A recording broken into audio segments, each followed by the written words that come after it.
E aí, pessoal, tudo bem com vocês? Tudo certo? E aí, prontos?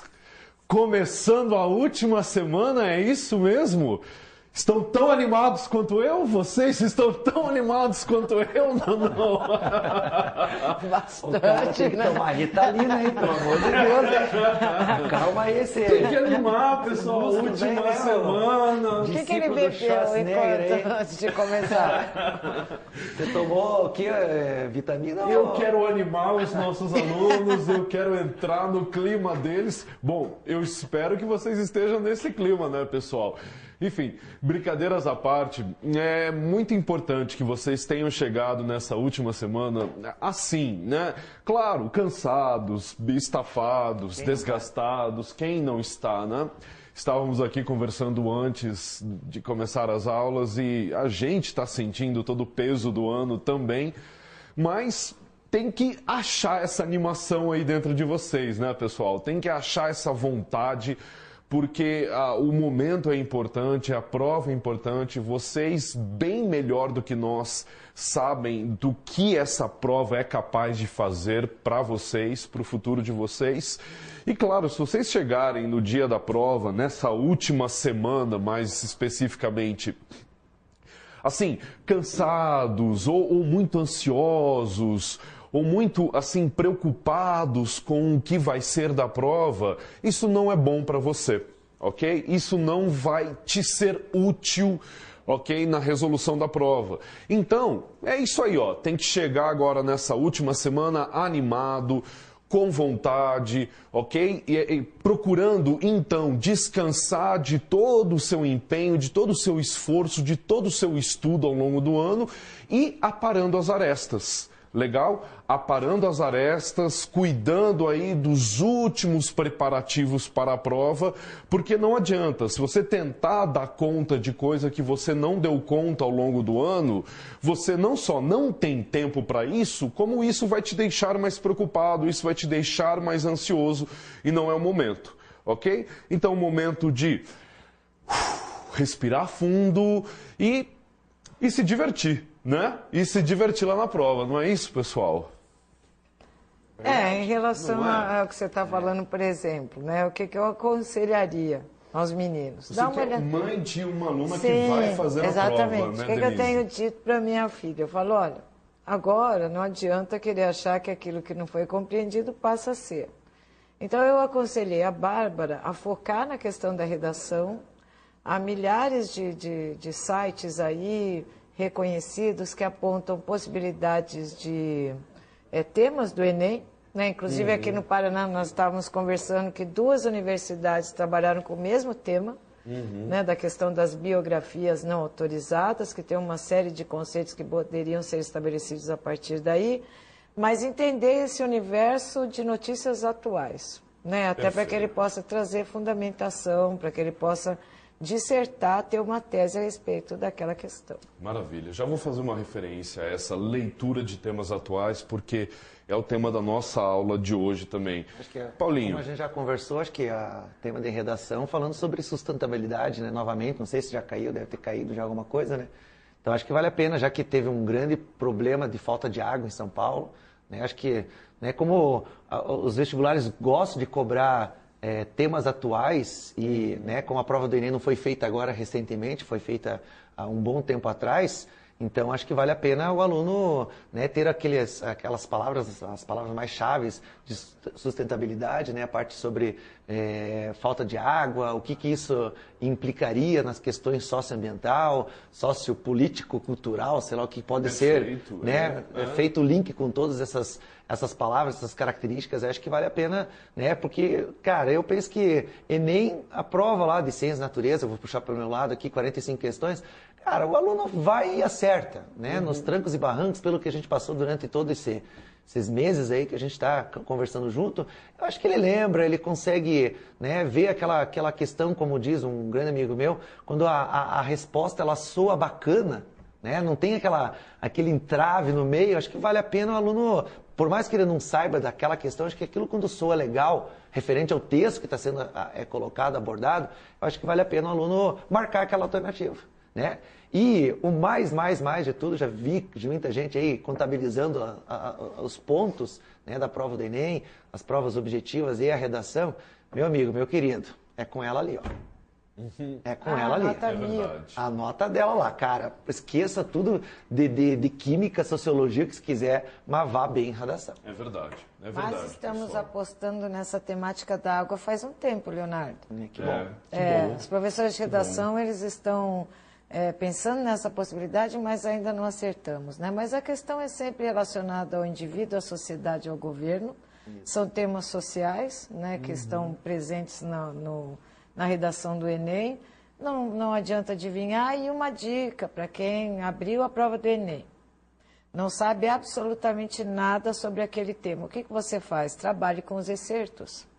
Então, há vários textos que estão relacionados àquele tema. Só não copie e cole, porque copiou e colou, todo aquele parágrafo não tem efeito algum. Então, a gente fala em parafrasear, escrever com a própria sintaxe aquilo que você entendeu. Então, reconhecer o texto e, se não souber absolutamente nada, utilize os excertos de uma maneira criativa, utilizando a própria sintaxe. Maravilha. Certo? Maravilha. Então, pessoal, né, o tema do meio ambiente, da sustentabilidade, dos recursos naturais, é um tema muito forte esse ano, né? Um ano que abriu com a crise hídrica em São Paulo, Rio de Janeiro, Minas Gerais também sofreu, vem sofrendo, mas também porque se abriu com a crise hídrica, em termos globais, fecha agora em novembro, dezembro, com a COP21, né? A reunião que vai acontecer, a reunião da ONU, a Conferência das Partes 21, que vai acontecer em Paris, na capital francesa, e a gente comentou na última aula sobre a COP21, é a reunião que vai tentar estabelecer um novo protocolo de Quioto. Ok? Porque o protocolo de Quioto, que foi um documento assinado em uma COP21 em 1998, lá em Quioto, Japão, não foi cumprido. Né? Então, agora, novas negociações, novos temas para estabelecer novas metas de controle do aquecimento climático e de todo esse processo da relação entre sociedade e meio ambiente que nós estamos vivendo. Então, fica esperto aí, ó. Ler temas atuais na internet, joga lá no Google, COP21, e se inteira sobre esse assunto, porque ele é quente, sim, para o Enem. Legal?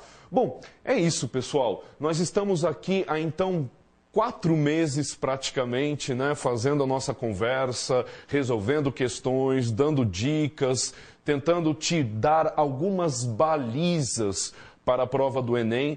A gente espera que todo esse trabalho tenha surtido efeito, que ele tenha aí te dado mais condições, mais e melhores condições para você se encaminhar para essa prova. E espero também, eu, Leonardo, particularmente, espero que vocês tenham aqui junto conosco entendido um pouco melhor do prazer da educação. A gente estava brincando aqui e eu me referi ao prazer da educação porque é aquilo que mais me interessa transmitir aos alunos enquanto professor. Te contar uma história para vocês para ilustrar o meu argumento. Eu estava assistindo, alguns anos atrás, quando eu estava começando a minha carreira de professor, eu estava assistindo um documentário sobre a alfabetização de adultos. E aí tinha lá um depoimento de uma senhora que estava começando o seu processo de alfabetização. Uma senhora que já estava lá nos seus 60, 70 anos, nunca tinha lido, nunca tinha escrito o seu próprio nome e estava começando a entender as letras, estava começando a escrever o seu nome. E ela, no depoimento, dizia como ela estava feliz por poder identificar o nome do ônibus que estava chegando na parada dela quando ela estava indo para o trabalho, quando ela estava voltando para o trabalho. Então, no depoimento dela, assim, os olhinhos marejados, cheio de lágrimas, de emoção, por poder ler o nome do ônibus que estava passando no ponto. Então, você veja, né, pessoal, a educação ela tem essa capacidade, o aprendizado tem esse poder de nos abrir literalmente as portas da percepção e nos fazer ver o mundo de outras formas. A educação, o aprendizado, ele nos dá poder. Né? Mas não esse poder necessariamente, também, né? Mas necessariamente político, de imposição, de controlar os outros, de dominar os outros, de manipular a realidade ao seu interesse próprio. Não, ele tem esse poder de te fazer ver o mundo de outras maneiras, de te dar mais possibilidades de resolução de problemas. E isso, pô, caramba, isso não é prazeroso?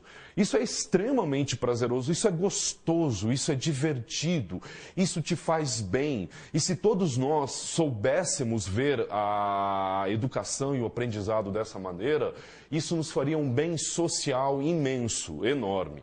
Então eu espero que vocês tenham observado isso. A educação, ela não é só um sistema de ascensão social. A gente não aprende, a gente não faz o Enem só para ter salários melhores lá na frente, para ter bons empregos. Não, é para a gente viver melhor, é para a gente ser mais humanos.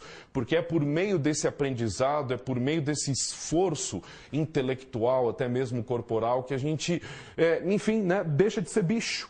Que a gente controla as nossas emoções, que a gente aprende a viver com os outros, que a gente produz tecnologias as mais avançadas, como um remédio, como um mecanismo de transporte, enfim, como tudo isso que a gente usa hoje e chamamos de civilização.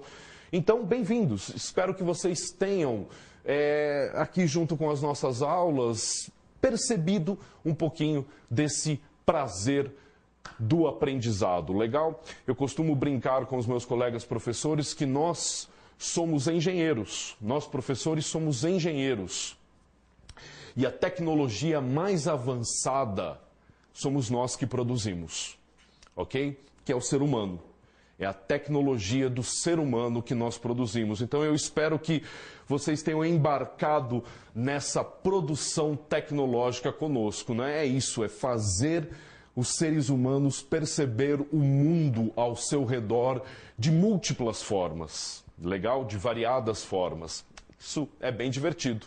Vamos continuar fazendo isso, ok? No tempo que nos resta, eu quero tentar resolver com vocês mais duas questõezinhas agora de 2014 que vão marcar novamente o que é o Enem.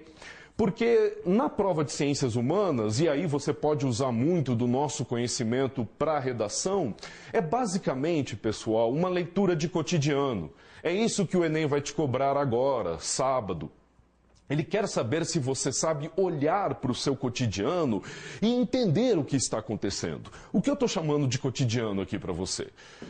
Uma música que você escutou, uma notícia que você leu, um filme que você assistiu, uma conversa que você teve com seus amigos, com sua família, até mesmo na sala de aula, com seus professores. Isso é cotidiano, o nosso dia a dia, as coisas que nós vivenciamos, as informações que nós recebemos, as informações que nós transmitimos.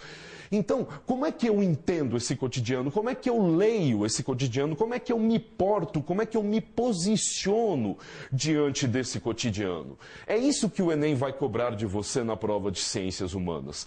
É aquilo que o nosso professor, um professor que eu gosto muito, colega nosso aqui, o Cornélio, de Biologia, ele chama de relacionar a informação com a formação. É isso, é de você ter uma formação capaz de ler, compreender, assimilar as informações que vão caindo na sua frente.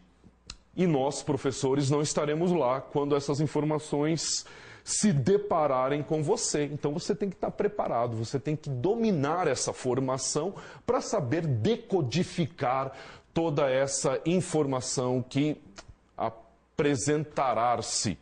Não, falei errado, que se apresentará para você, tá bom? Então vamos lá, olha só, vou dar um exemplo para você, assim como eu venho fazendo em todas as aulas. Eu vou pegar uma questão que caiu na segunda aplicação de 2014, lá no Enem, para o sistema prisional, legal? E ele vai trazer uma música da Marrom. Manjam? Quem é a Marrom? Alcione. Alcione, pô, Paulo. Titubeou. Tem todo o seu conhecimento. Marrom, não, mas isso é pagode, é outra coisa. Marrom, bombom é outra coisa. Marrom, a querida Alcione, gravou uma música chamada Maria da Penha. E o Enem trouxe a letra dessa música na prova do Sistema Prisional de 2014. Era a questão 1, inclusive, da prova de Ciências Humanas. Eu não sei, eu não escutei a música, eu não sei cantá-la para vocês, mas... Vai ter que cantar. Vai assim, né? Você não vai ter sossego na vida, seu moço, se me der um tapa. Da Dona Maria da Penha, você não escapa. O bicho pegou, não tem mais a banca. De dar cesta básica, amor, vacilou, tá na tranca. Respeito, afinal, é bom e eu gosto. Não vem que eu não sou mulher de ficar escutando esculacho. Aqui o buraco é mais embaixo. A nossa paixão já foi tarde. Se quer um conselho, não venha com essa arrogância ferrenha. Vai dar com a cara bem na mão da Maria da Penha, né? E aí? Você leu essa música na tua prova, a música veio com o título, né? Veio com o nome dela, Maria da Penha. Bom, é aquilo, um bom leitor, um sujeito que está lendo as informações atuais, que está passando os olhos nos portais de notícia, nos jornais, que está assistindo os telejornais, está escutando o rádio, as notícias pelo rádio, mata a charada na hora. Né? Essa questão está falando, essa música está falando da Maria da Penha, da Lei Maria da Penha. Uma lei que foi aprovada recentemente no Brasil, ainda no governo Lula, legal, que aprofunda, que intensifica, que consolida a defesa da mulher diante da violência em geral, mas sobretudo da violência doméstica. Perfeito? Então, é um problemaço, pessoal, é um problemaço no Brasil, em praticamente todos os países deste planeta, a violência doméstica contra a mulher.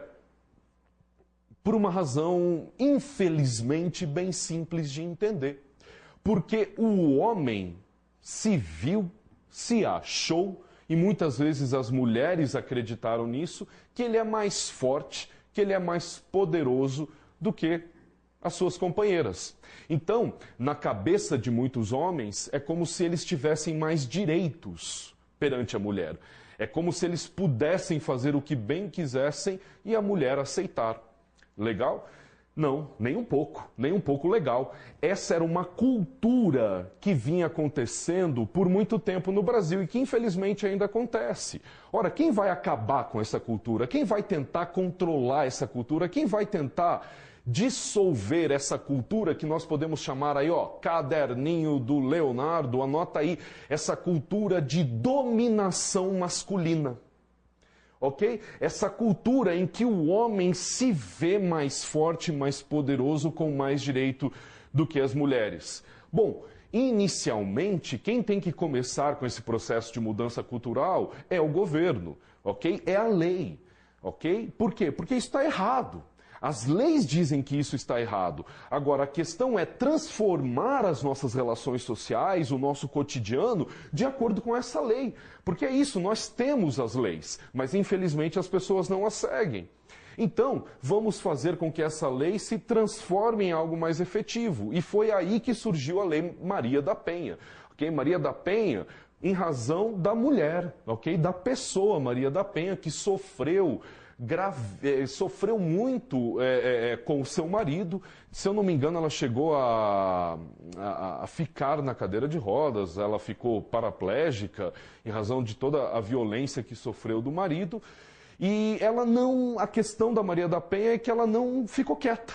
Depois de ter sofrido toda essa violência doméstica, ela levantou a mão e falou: eu não quero que isso aconteça novamente, com mais nenhuma mulher. Então ela lutou politicamente, ela constituiu movimentos sociais, ela contatou movimentos sociais, ela estudou o direito, elaborou uma lei junto com parceiros, ok? E propôs essa nova lei ao governo, ao Congresso Federal. A lei foi aprovada, o então presidente Lula aprovou a lei, e ela intensifica a defesa da mulher diante dessa cultura da dominação masculina. Depois que essa lei foi aprovada, a cultura não mudou completamente, mas os números vêm caindo.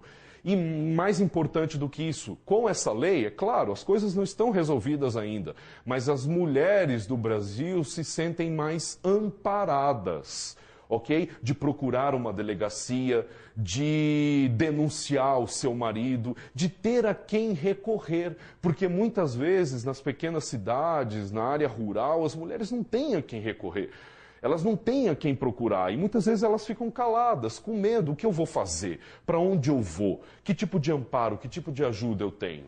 Então a Lei Maria da Penha veio tentar mudar essa realidade, vem conseguindo, mas toda essa realidade só vai mudar se nós mudarmos o nosso pensamento. Se as mulheres denunciarem mais, se as mulheres forem mais a público e dizerem o que está acontecendo, mas principalmente, sobretudo, que os homens parem de achar que eles são mais poderosos que as mulheres, que eles podem mais que as mulheres, pelo amor de Deus, que os homens podem bater nas mulheres. Não é um absurdo? Não é uma loucura esse tipo de situação? Mas, infelizmente, ainda existe, né? Tem uma questão aí, né? Porque muitas pessoas confundem esse tipo de situação doméstica com pessoas de um nível social menor. Uhum. A Maria da Penha era biofarmacêutica e o marido dela um universitário. Então, enquanto ela dormia, ele deu um tiro nela. Olha só, Ela eu achou, não sabia dessa história. não, eu até estava, enquanto você estava falando, eu tomei a liberdade de dar uma olhada aqui, porque a gente sabe que o nome Maria da Penha vem em função de uma violência doméstica sofrida por uma mulher do Ceará. Mas eu não sabia exatamente de que maneira que tinha ocorrido. Mas enquanto ela dormia, o marido, professor universitário, foi lá e deu um tiro. Que absurdo. E ela achou que ela tinha sido ali alvo de algum assalto ou algo do gênero. Então ela, nesse momento paraplégica, ela ficou em função desse tiro. E num segundo momento, ele tentou jogar a Maria da Penha pelas escadas. Foi nesse momento que ela buscou a questão da proteção policial. Então, veja lá, não é necessariamente um nível de classe inferior. É um professor universitário, como você, como o Paulo, que ainda se vê nesse direito. Mas em termos assim, em linhas gerais, a violência doméstica nos lares, ela até diminuiu, mas os homicídios não. Então, a mulher ainda continua sendo morta, né, ou assassinada, por esse tipo de homem que se acha no direito de ser o dono dela. Mas a gente vem aí com uma sociedade patriarcal durante um período muito longo, né? Então, até que se mude essa cultura, nós temos vários ranços aí na nossa cultura, não só em relação à mulher, em relação ao negro. Então, são várias situações ainda que precisam ser mudadas. A lei não garante a proteção da mulher ainda. Não, totalmente não. Não. Ela minimiza. cutucou a ferida. Sim, minimiza, mas não soluciona ainda, né? Assim, também olhei alguns gráficos aqui, a diminuição não foi significativa, apenas no ambiente doméstico. Mas em termos de assassinato, ele até aumentou, porque a mulher vai até a polícia e o homem se vê no direito de ir lá e assassinar, mata essa mulher. E esse professor universitário, ele ficou apenas 2 anos na cadeia. Veja só. Outro problema é com a criança também, né? Assim, Com quando há abuso. filhos. Então, acho que tem... Até pode ser tema de redação, né? Também. Também. Essa Já questão caiu, né? da mulher, da criança, saiu em relação à publicidade infantil, né? Aí a gente entraria, o Leonardo poderia falar de todo o sistema capitalista que envolve essa criança, né? E traz essa situação para eles. Mas em relação à criança em si, dentro desse ambiente doméstico, né, em que há violência, ainda não. Bom, mas tudo isso só vai mudar, pessoal, se... É preciso deixar bem claro nessas horas, quando a gente fala sobre violência doméstica e violência do homem contra a mulher, eu me coloco no meu lugar e digo, quem tem que mudar é o homem, ok? Quem tem que mudar é o homem. Porque quem está fazendo a besteira é o homem. E não é o homem ser humano, não. É o homem, ok? Então, não adianta. Não adianta se colocar assim, o Estado faz a sua parte, as mulheres denunciam, mas toda essa realidade só acontece porque tem homem aí achando que é mais poderoso que têm mais força e mais direito do que as mulheres. Então, enquanto nós não mudarmos a nossa maneira de se relacionar com as mulheres, nada disso vai mudar.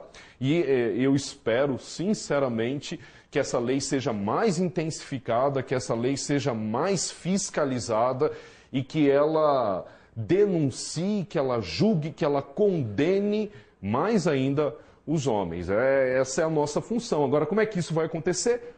Também com aprendizado, com estudo. Né? É sabendo que essa lei existe, é sabendo que é uma questão de preconceito, discriminação, o homem achar aquilo que, anota aí, ó, discriminação de gênero. Legal? Porque nas ciências humanas, na sociologia, nós chamamos as diferenças entre homens e mulheres de diferenças de gênero, ok? Assim como diferenças de opções sexuais, diferenças de gênero. Legal? Então, nessas diferenças de gênero, nós precisamos encontrar formas igualitárias de relação. E elas só não são igualitárias porque, em grande medida, o homem se achou melhor, o homem heterossexual se achou melhor e mais forte do que os outros gêneros em geral, as outras identidades sexuais em geral. Tá bom? Bom, como é que a questão vai? Olha lá, que a questão pode ficar meio complicadinha nas alternativas, hein? Olha lá. A pergunta é: a letra da canção faz referência a uma iniciativa destinada a combater um tipo de desrespeito e exclusão social, associada principalmente às mudanças decorrentes da entrada da mulher no mercado de trabalho? É isso, a mulher entrou no mercado de trabalho, vem trabalhando mais, vem exercendo mais funções fora de casa, e é por isso que a Lei Maria da Penha surgiu? Formas de ameaças domésticas que se restringem à violência física, é só isso que a mulher sofre dentro de casa, quando ela é xingada, quando ela é impedida de usar a roupa que quer, quando ela é impedida de trabalhar fora de casa, é uma violência propriamente física? Não, anota aí, ó. As mulheres também sofrem dentro de casa aquilo que nós sociólogos chamamos de violência simbólica também. Ok? Relações de gênero socialmente construídas ao longo da história, opa, que problema tem aí? É isso mesmo, a Denise estava falando, viemos de uma sociedade patriarcal, viemos de uma sociedade em que o homem se viu mais forte e mais poderoso do que todos os outros seres dessa sociedade. Então, ao longo da história, se constituiu relações de gênero desiguais. E é por isso que a Lei Maria da Penha surgiu. A violência doméstica contra a mulher associada à pobreza. Bom, até aqui a questão vinha legal, a alternativa vinha legal, mas associada à pobreza, cadê? Né? A gente não vê associação com a pobreza na música da Alcione. Ingestão excessiva de álcool pelos homens? Não, os homens fazem todo esse tipo de alucinação, não é só porque eles bebem, não. É porque eles de fato acreditam, racionalmente, conscientemente, de que a mulher tem que respeitá-lo, tem que obedecê-lo. É uma propriedade, né, mole? Leonardo? Uma propriedade, né? Veja lá que antigamente os homens, quando eles casavam, eles recebiam um dote, né? Então, veja lá, é uma venda, né? A mulher era negociada entre os familiares. Você casa comigo, meu pai te paga um dote. Gostou, né, Paulo? E ainda hoje, né, alguns gráficos nos mostram que as mulheres recebem, em média, 20% a 30% a menos no mercado de trabalho, exercendo as mesmas funções. Né? Então, vejam só vocês, como nós temos que avançar em relação às desigualdades de gênero e às desigualdades de identidade sexual, que já falamos muito também aqui.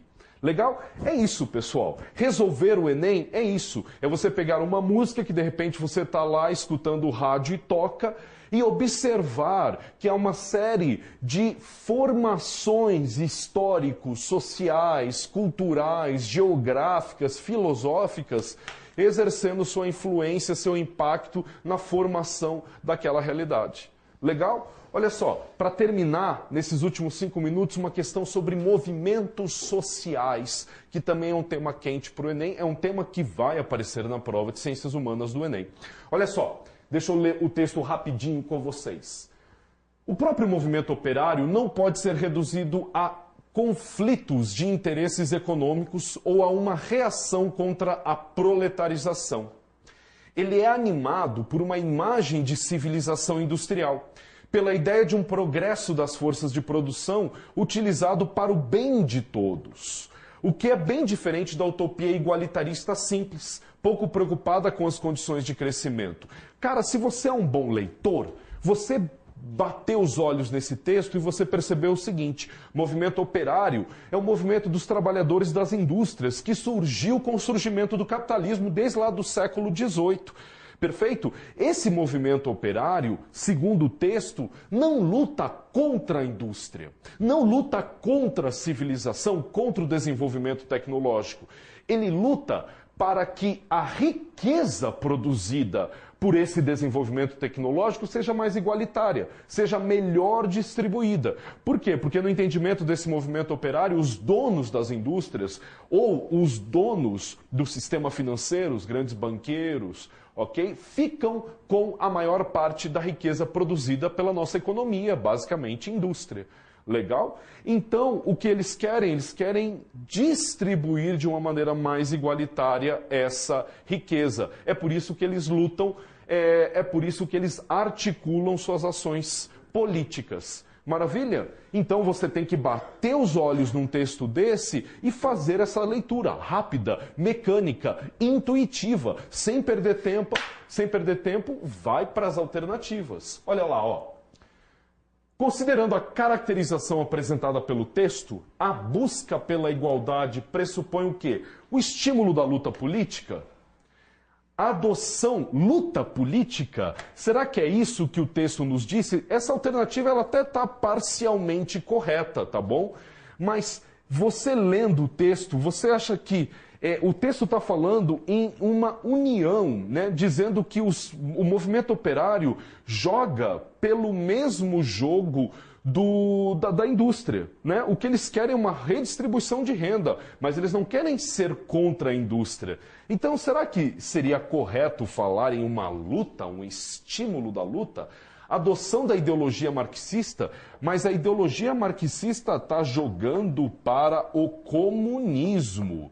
Ok? E o comunismo só vai surgir quando o proletariado tomar o poder da burguesia. Então, será que a gente marcaria essa alternativa? Coletivização dos meios de produção, ora, é a mesma alternativa da B. Legal?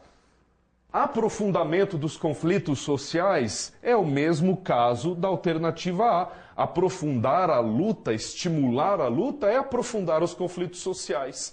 Intensificação do crescimento econômico. Então, pessoal, é uma questão mais ou menos essa, tá? Não gosto muito da maneira como ela foi elaborada, não. Mas, de acordo com o que o texto nos diz, a alternativa mais plausível é essa. O movimento operário acha, segundo essa questão aí, que crescendo a economia nós vamos redistribuir melhor a renda, que é o que eles lutam. Mais ou menos não, né? Por quê? Porque a gente pode crescer muito economicamente, mas o problema é quem vai ficar com a renda. É o que aconteceu no Brasil nos últimos 20 anos. Governos FHC, governo Lula, e ainda vem acontecendo de uma maneira mais suave durante os governos Dilma. O Brasil cresceu, mas o crescimento foi assim, classe alta, classe baixa. A diferença entre elas não diminuiu, ok? Essa é uma falácia que o governo tenta nos dizer que aconteceu no país, mas não aconteceu não. Em termos estruturais, nós ainda temos uma distância abissal entre a elite e os mais pobres. O problema é que tanto a elite quanto os mais pobres cresceram, mas a diferença entre elas não. Beleza? Boa sorte para vocês na prova, pessoal. A gente se vê por aí ainda, ok? Nos diferentes projetos e momentos que a gente ainda tem nessa semana. Grande abraço, logo mais o Paulinho quebra tudo com vocês. Tchau, tchau.